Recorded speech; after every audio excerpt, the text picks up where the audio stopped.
If you're like me and your kids have moved out the house or are getting ready to move out and your house is starting to feel a bit too big, then you need to watch this 3-part video series. As we go older, our priorities change. In this video, we'll explore 5 signs that it might be time to take a good look at whether your home still works for you at this stage of life.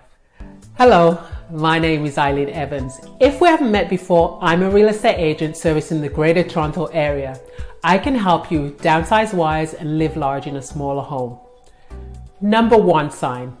Your nest is empty and it's staying that way. If your kids have flown the coop and will not be returning, you probably have more space than you need. I know the sentimental value may be high, but the cost of maintenance, cooling and heating empty spaces should never be taken lightly.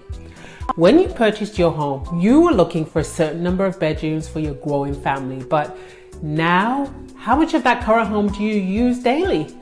Keep track on how much you use each room for a month. For example, do you use that formal dining room for less than an hour and 30 days? Number 2 sign. It makes financial sense. Enlist the help of a financial advisor and a real estate agent.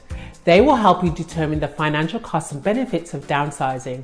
They will give you advice on what net proceeds to expect after all the deductions. They will also help you determine the cost of living at your new location. Financially, downsizing can set you up for a more secure retirement and improve your financial health overall. But I can't stress enough that you should never speculate and try to time this market. Number 3 sign. You feel overwhelmed. Let's face it, maintaining a home is hard work, and if you're maintaining more than you need, then it's even harder. Personally, I think I have a lot of energy, but year after year, I find that I have less energy to do housework and I just want to spend time doing the things I enjoy. What usually happens is I clean the spaces that I use and wave at the dust bunnies in those unused rooms. But of course, at some point you can ignore those spaces as they gather dust, and even worse, they gather more clutter. It eventually becomes another source of stress. Number 4 sign. You have time and energy. Let's face it, moving is never easy. But now the kids are gone, you have more time to dedicate to this move. This could be the perfect opportunity to simplify so you have less stuff.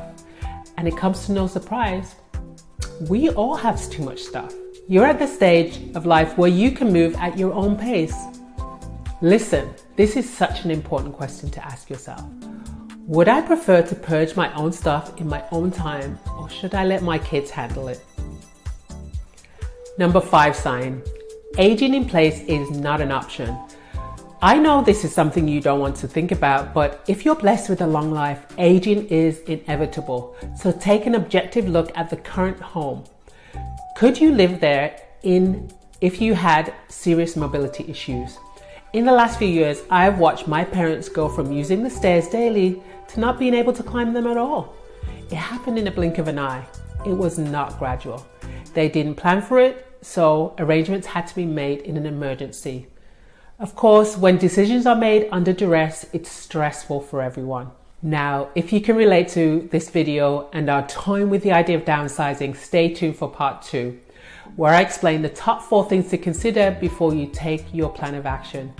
If you want to prepare for retirement and dreams of downsizing fill you with fear, but you know you need to get through it on your own terms, then I'd be happy to help the nightmares stop. We can schedule a discovery phone call to explore the options that are available to you and your loved ones.